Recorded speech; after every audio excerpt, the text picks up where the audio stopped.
For 2 years now, we have been witnessing a global coup d'etat in which a financial and ideological elite has succeeded in seizing control of part of the national government, public and private institutions, the media, the judiciary, politicians and religious leaders.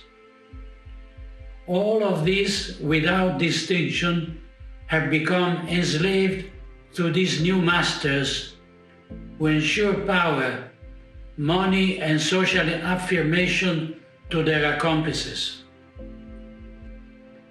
Fundamental rights, which up until yesterday were presented as inviolable, have been trampled underfoot in the name of an emergency.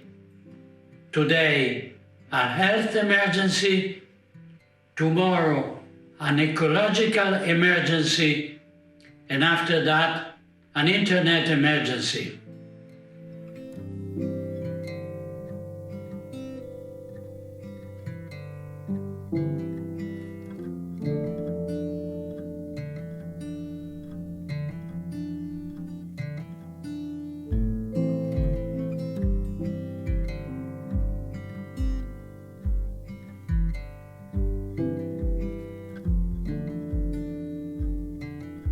So I've become convinced, as he has, that there's something here that goes beyond just vaccines and public health. Mm-hmm.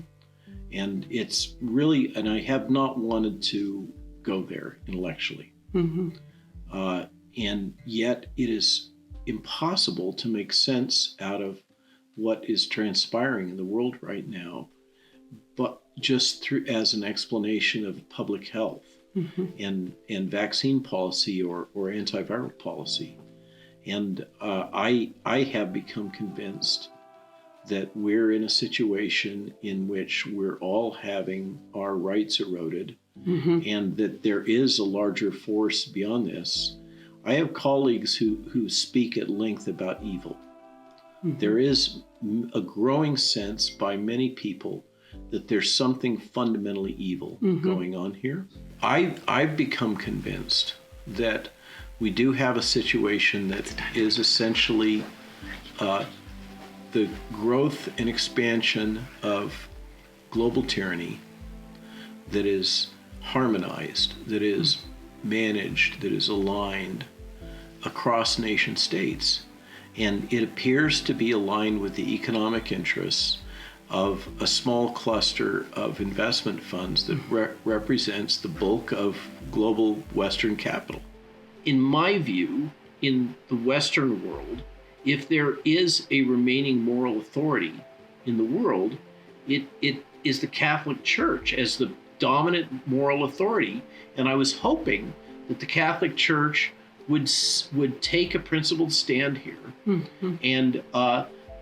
and take a position that this is wrong, that this is fundamentally contrary to humanity, to mm-hmm. what we have believed as humanity. And this is why I supported the Archbishop. I was very struck by the bravery mm-hmm. of the Archbishop to speak so freely about these things. And also I felt it a little bit validating that here's somebody coming independently from a different discipline in a different frame of reference, a different tradition, and yet had come to the same conclusions that I was coming to.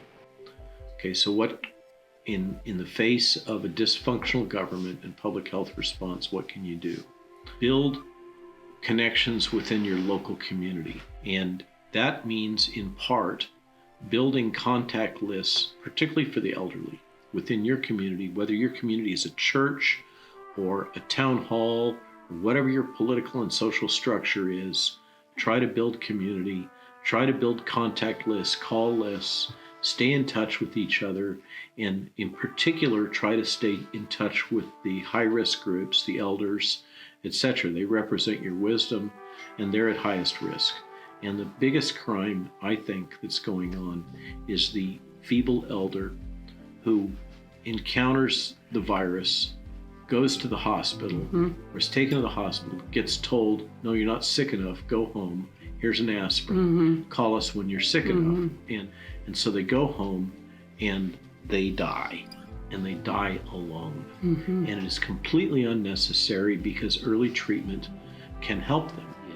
But it all starts with the idea of being globally aware of what's going on, but acting locally within your community to start to build capabilities. And I think that is the way we break free of the mass psychosis. This is Matthias's point, is we can get people to realize that global totalitarianism is a bigger threat than the virus.